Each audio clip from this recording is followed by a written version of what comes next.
to keep just to keep pushing down back to what we spoke before, understanding your players. For a goalkeeper coach, what's the main thing you would say to a goalkeeper coach to actually understand a goalkeeper? So, like, So do you mean as a goalkeeper coach, what can we teach our goalkeeper students? Sorry, do you mean? yeah, as in having the positive attitude all the time throughout the game to win. If he's made a mistake, Okay. stay off his back.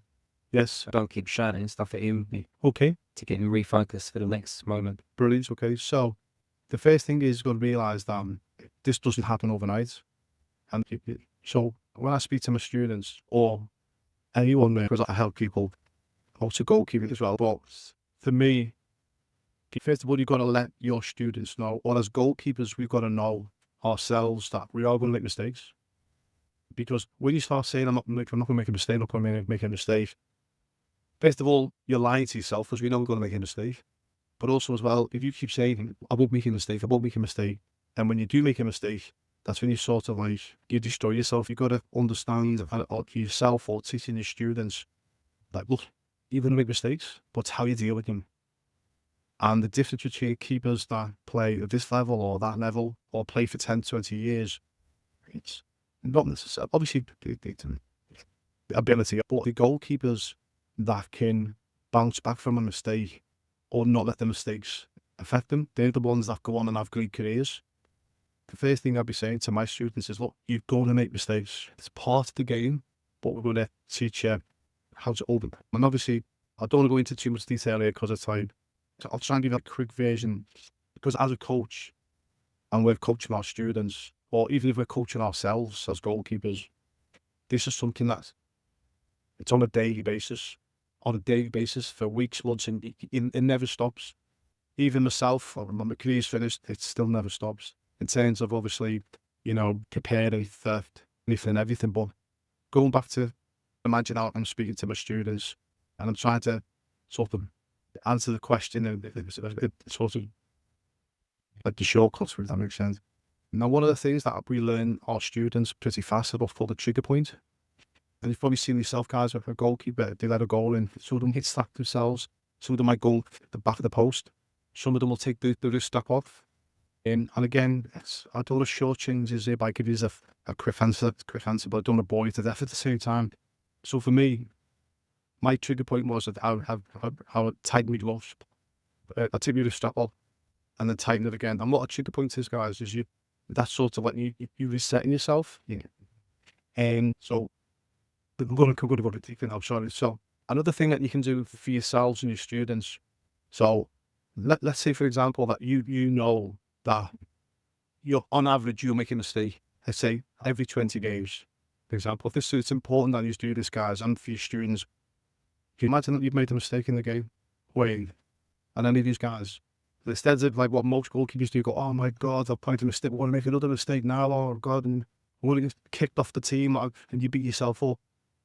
Imagine being like this, you made a mistake, and you actually say to yourself, brilliant, I'm not going to make a mistake for another 20 games. And that's what you can do with the trigger points. And again, there's a lot more, so I'm only giving you a short answer. But imagine if you're a goalkeeper, or you teach your students that the more that they make a mistake, rather than beating themselves up, actually going, done. I'm not going to make another mistake. But you sound like a mistake's learning opportunity. So you have to, in order to learn, you have to make a mistake. Yeah, well, Wayne was saying, let's say, for example, I let someone shot from 25 yards and then I let it through my legs. Yeah. That type of mistakes that we were saying. Sort of, but that's a technique thing then, isn't it? That's... Yeah. So what we're saying here, though, is how you deal with that with your mindset. How can you sort of bounce back quickly? So we just talked about, like, it's not okay to make a mistake, but you've got to let your students know that you are going to make a mistake. But I think if you can all do this, guys, like we say, if you can work out every time you make a mistake, obviously, right, not necessarily. If you want to write it down. But obviously you need to analyse what you've done. I've done this and I should have done that. Okay, they obviously you train so that so whatever mistake you made in training, it's a game situation. They do it in training, so hopefully it doesn't happen again. Yeah. But if you know that you're not going to make a mistake for every 20 games, hopefully you can see you guys. The mindset for what's the best thing. Explain this. So rather than be like most goalkeepers, that ball goes through your legs and you stop like going, oh, we're down. No. when you see a Premier League goalkeeper make a mistake, there's no expression on the face. They'll have a trigger point somewhere. I'll guarantee they'll have a trigger point, and they'll have something in their mind where they'll go, right, great, it's gone now.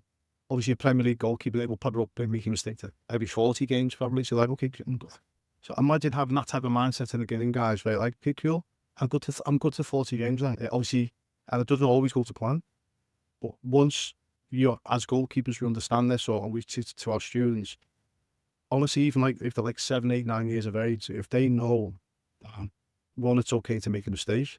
Also, obviously, you don't want a mistake, but people understand that they are going to make a mistake. Once they know that, they won't beat themselves up when they do make a mistake. But then if they've got that trigger point inside them that they know, even as young as like 8 years of age, if they know that, okay, I've made a mistake, I'm not going to make a mistake now for about 10 games. Because obviously the younger ones make more mistakes. Does that make sense to you guys? So it just puts you in such a better mindset in the game situation rather than beating yourself up. Because that's when you will make another mistake. Because I know should have won. I should have only bred lemon goals. There's sort of, you start thinking all crazy nonsense. But again, have that trigger point. Could be banging. What that trigger point does, like I say, it sort of resets your brain. It could be kicking the post. It could be giving yourself a bit of a slap. It could be just, it could be anything, whacking your legs, anything like that. And then as you do that trigger point, you say, okay, good. I'm solid after the next 20 games. Like, you see where, and then going back to like next shot matters, guys, and that's where you go, like, forget about it now. I'm golden to 20. So you can see how that can help you in the game situation, guys, rather than beating yourself up. So I hope that helps you, man. That helps.